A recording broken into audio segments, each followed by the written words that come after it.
Welcome to the Dave Palma Show, the podcast that revives, restores, and awakens your innermost capabilities. You have the training and the talent to succeed, but do you have the guts to fail? I love what I do. When you love what you do, you want to be the best at it. Today is about the power of you. You will change the world. Find your path to success through the journey of those who have succeeded. And now, your host, Dave Palma.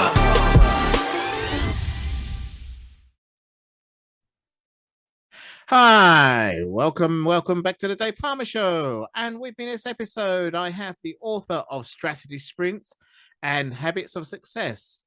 He's a CEO of global consultancy Strategy Sprints, creator of the Strategy Sprints method, Forbes and Entrepreneur magazine writer, member of SVBS Silicon Valley Blockchain Society, and the #1 speaker on agile strategy and agile sales. Simon Severino, welcome to the Dave Palma Show. Hi, Dave. Hey, everybody. Hey, how you doing? I obviously, it's a pretty good title, Strategy Sprints. What is it all about? It's 21 years that I only do one thing, and that's coaching teams on go-to-market, how to enter a market, how to crush it in the market, how to stay the dominant force in the market. And we have found that many low-hanging fruits can really change the way teams dominate markets and stay in the game.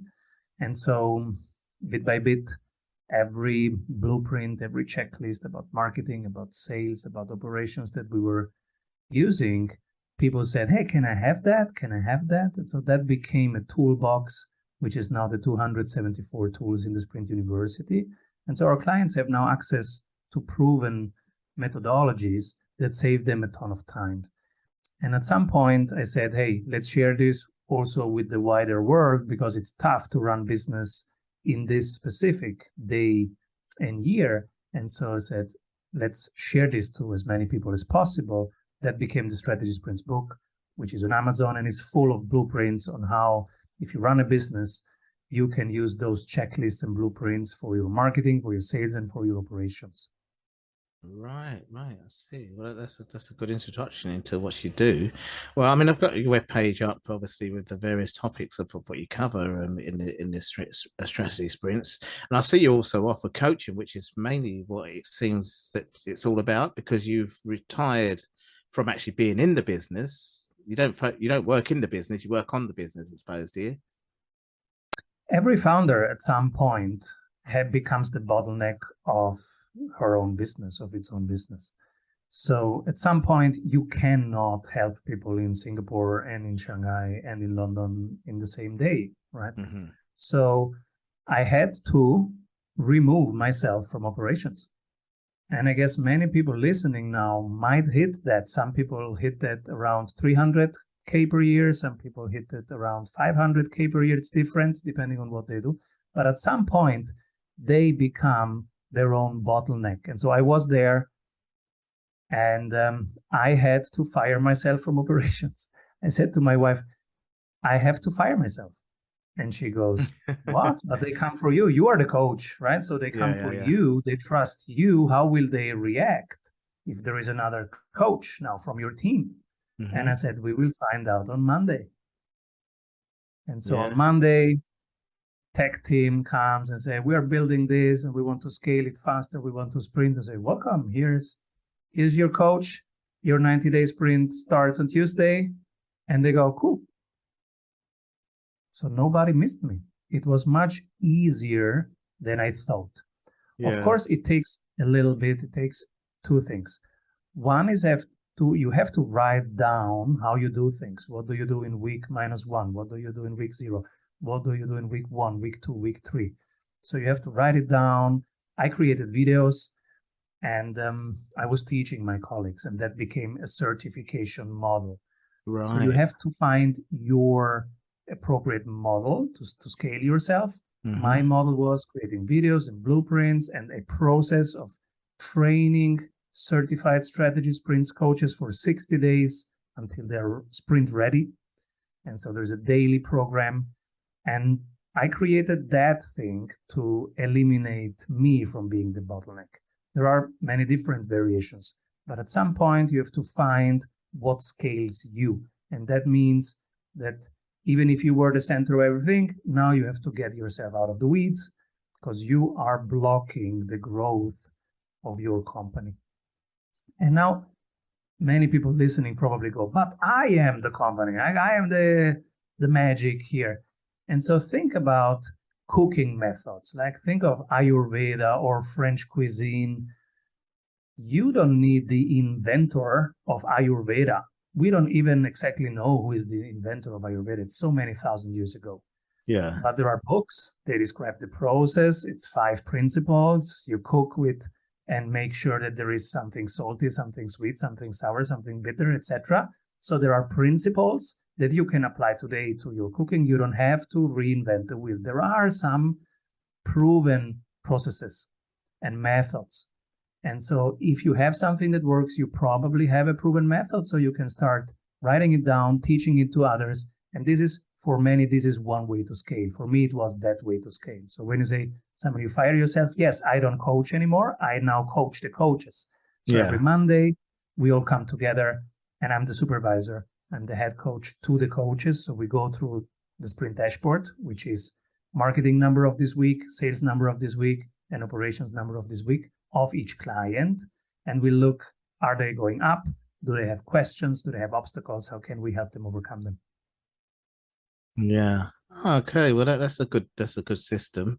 Obviously, it's a bit of a risk to actually sack yourself from your own business. I mean, no one likes to get the sack, do they? Really? But it seems to have worked. Really. You're also an investor as well, anyway. So you invest in your own business as well as others, do you? Or And the risk is very low because you increase the resilience of your business. Now you have people in all time zones doing what you could do in only one time zone per day. Mm-hmm. The second de-risking is now your sales will go through the roof because now you have 40 hours, 50 hours per week that you can just dedicate to be, the spokesperson to improve form, fit, and function of the sales system, form, fit, and function of the marketing system. You can go and have 50 joint venture partners per year if you promote one per week. You can have a big joint venture partner. Ours is Google that promotes you and that creates the stages, fills the stages, and then you go and deliver things for them. So you have enough tasks. You are not really sacked in terms of you have enough to do. You have to coach your coaches. So you have to, you have still a team and you have to take care of the team. You will have meetings.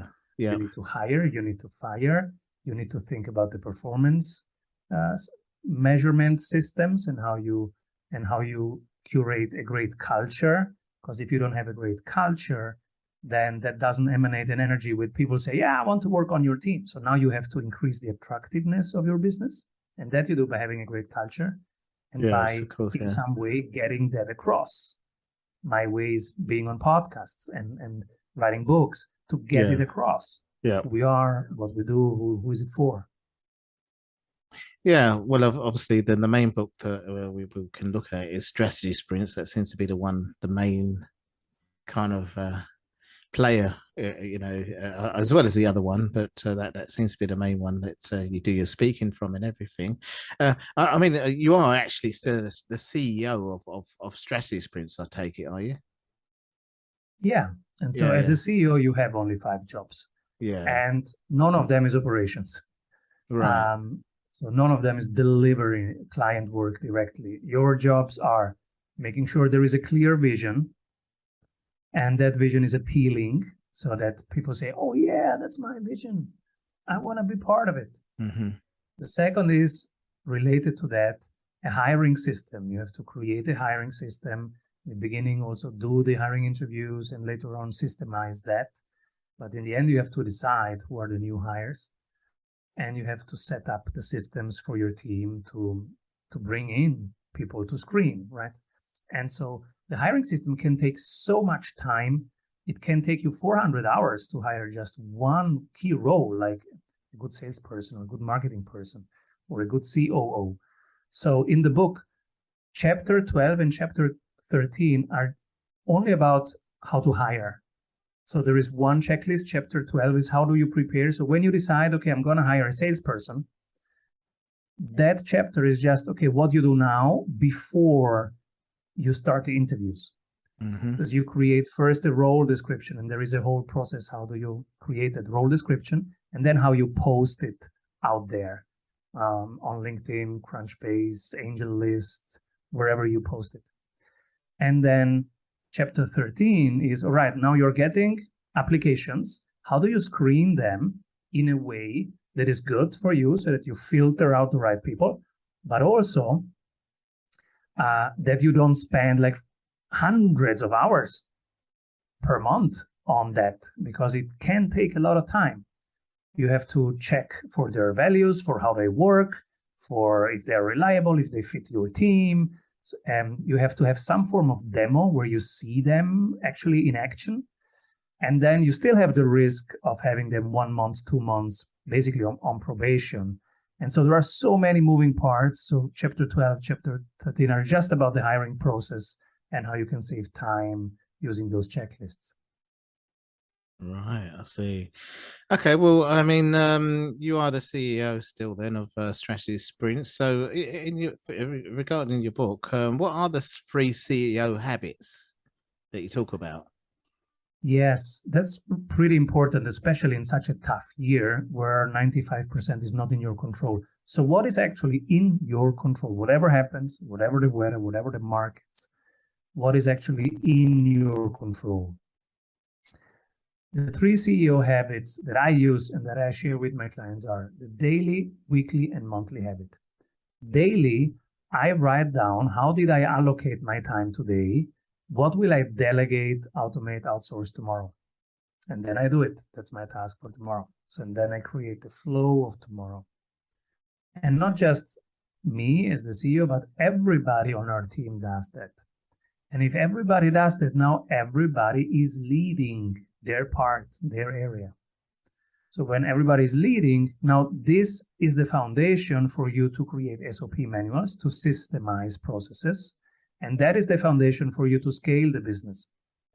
For example, my colleague Michelle, who came into our team like 5 years ago, just as a VA, then she had a marketing role. Now she's head of marketing. Now she hires the marketeers. I don't even know all of them. Right. I meet them after she has onboarded them, and I say, hello.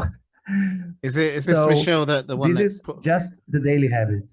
I see. Yes. Michelle, and this is just the daily habit. Yeah. So then comes the weekly habit. The weekly habit is you get your dashboard every 7 days. You get your marketing number, sales number, and operations number. 1 number for marketing, 1 for sales, 1 for operation. And some people say, Simon, it's hard to pick one. That's why we have blueprints and checklists. There's a white list of numbers metrics that you are allowed to pick for marketing and for sales and for operations. And there is a black list of things that you shouldn't pick because they don't really help you knowing if it's working or not.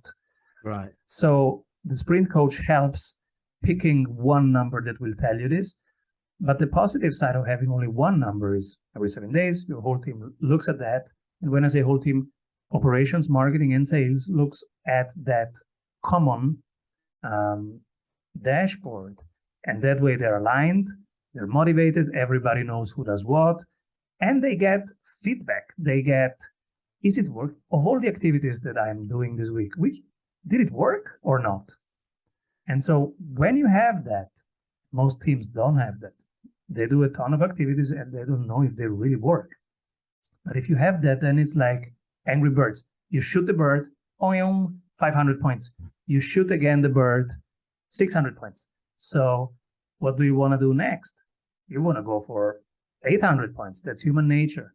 But only if you create those feedback loops, and they have to be immediate. It doesn't work if it says, oh yeah, you will get your CRM report in 2 months. That's not the same thing. It's not flow. It's not immediate feedback that gives you energy back, that motivates you to have another round next week, the next sprint next week. That's the weekly habit. And then there is the monthly habit. In just half an hour, our blueprint helps you do a quick competitive analysis. What else can the client do? What which competitors are taking clients from us, and of our features, which are the two where we are losing, the two where we are winning this week against our competitors. How can we cut costs from the two features where we are losing? And how can we reinvest them in the next month into the two features where we are already winning? That's the monthly habit. We call it the equalizer. See, okay. Well, also in the book, you mentioned about tactics to maximize ROL. What is that ROL? I think it's return on luck. What's that all about? And how do you maximize the ROL? Yeah, that was a fun thing that Jim Collins started, and he said some teams are luckier than other, but what's the difference? What's the behavior that sets them apart? Mm-hmm. So why do they have a higher return on luck than others? And if you look at that, it's actually the degree of learning that they can create per week. And how do you create learning per week? By running small experiments. And experiments is you have a thesis, you think, all right, if we do this, we can get maybe 15 opt-ins. And so you quickly run it with a very small budget, less than $100 and less than 3 days.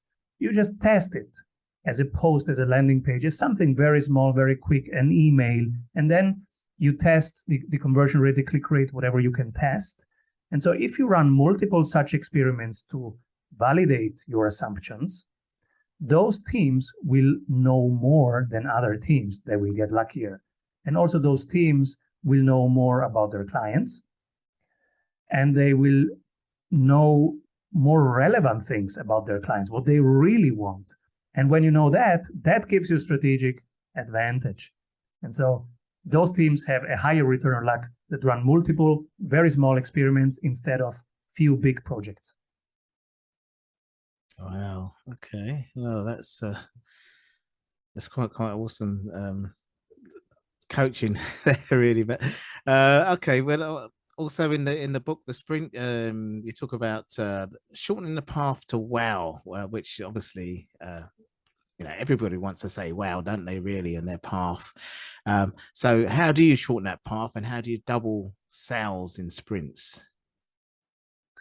So shortening the path of wow is a very specific process that I describe in the book. The short version is you think, okay, if somebody works with you, 3 months later, what's the transformation? How do you make their life better? That's your magic. And now you back engineer, how can you make a taster of that, a small experience of that happen in the first day, ideally in the first 4 hours. And so in the book, there are many examples of how we did it with software businesses, with professional services, with agencies that took what their big transformation is in 3 months with the client and created something that in the first day can make you feel it. Because when you have that, now you have a quick wow, and based on that, you can do a ton of things. One is also getting referrals, because now you have high energy. Now you can upsell, you can ask for referrals, etc. You can create the conditions for later on for people to have a higher retention than if you don't have that, because you might lose them before the magic happens. So in the book, you can find many examples, but basically it's back engineering what the wow is and making it happen in the onboarding sequence. Yeah. And how do you double your sales in sprints? That is easier than people think, because if you want to double sales, there are 3 levers. You have to increase by 25% the conversion rate, the price that you can charge for your offer, for the same offer, and the frequency of your sales. So the time from awareness to closing. And we have 8 tools each that help you do exactly that in just a week each. So how do you increase the conversion rate? With the right sales technique and with the right sales script, and by measuring the right sales number and by following up with a good CRM follow-up system. These are the basics, and you convert 25% more from the same amount of conversations that you will have this week, but you convert more of them into clients. The second part, how can you charge 25% higher prices for the same offer that you have this week? by de-risking and by positioning better. How do you de-risk? It's a specific way of sharing client testimonials so that they see, oh, that's a person like me, they had the same problem, and this is what came out. And they express it in their words with a video, with a text. Oh, now it's de-risked for me. Okay, I can try it. It sounds like the right thing for me. So if you de-risk it, that's one part. And the second part is to package the offer. What can they get? For example, our offer is we double your revenue in 90 days. That's a very clear package. You can tell everybody, so it's easy to refer. And it's also a clear package. Now you just have to show on your website that you did it many dozens times, and you need those people telling it so that it's credible. And now you can charge 25% more because you have de-risked it. They say what's the benefit. They say for whom it works. And those people who did it tell you how it worked. Now you have positioned and you have de-risked. Now you can increase the price for the same offer. Of course, behind that, you need a good operation. Of course, you need a good delivery of the core work that you do. But there is no other way of selling that, doing a great work and then, amplifying it via sales. And then the third part is how do you shorten the time from awareness to closing. And that you can do with an educational email series. We are quite good with emails. People can check it out if they download something from our website. They will get an educational series about the topic for quite a while. And that gives them actually value and is a playful, informal way that is not like corporate or salesy, but it's valuable and it's real and it's client stories. Yeah. So you can do that with educational email, with videos, and with different tools and blueprints that our sprint coaches share. Excellent. Well, this is all awesome stuff, and it's very, very knowledgeable in that area of your expertise, obviously, which is really experiential from your own experience of what you've done. I see on your website, it's a blueprint of what you experience, and now you're giving that blueprint to others with coaching. That's correct, yeah? Yeah. Yes, we also share many of our tools in an open source fashion. So if you go to strategysprints.com, many of those you can download, you can immediately use them, implement them. If you want a little bit more, you can go grab the book. It's full of blueprints and case studies where the clients tell how it was from their perspective. And of course, if you want one-on-one coaching, that's what we do. Fantastic. Excellent. Well, it's really great for you to come and share this knowledge, Simon, on my show, Dave Palmer's show. And it's really great pleasure having someone like yourself, an entrepreneur, now CEO, and giving this knowledge out to others. It's really great pleasure having you on my show. Thanks for coming on today and sharing this today. Thank you, Dave. Thank you, everybody. Keep rolling. That's all for this episode. Thanks for listening, and remember, if you want to support what we do, then share, subscribe, and leave a review over on Apple Podcasts, or head over to my website, davepalmer.com, and click on Rate Show. Well, that's all for now, but I'll see you in the next episode of The Dave Palmer Show. Follow us on Facebook, Twitter, and Instagram.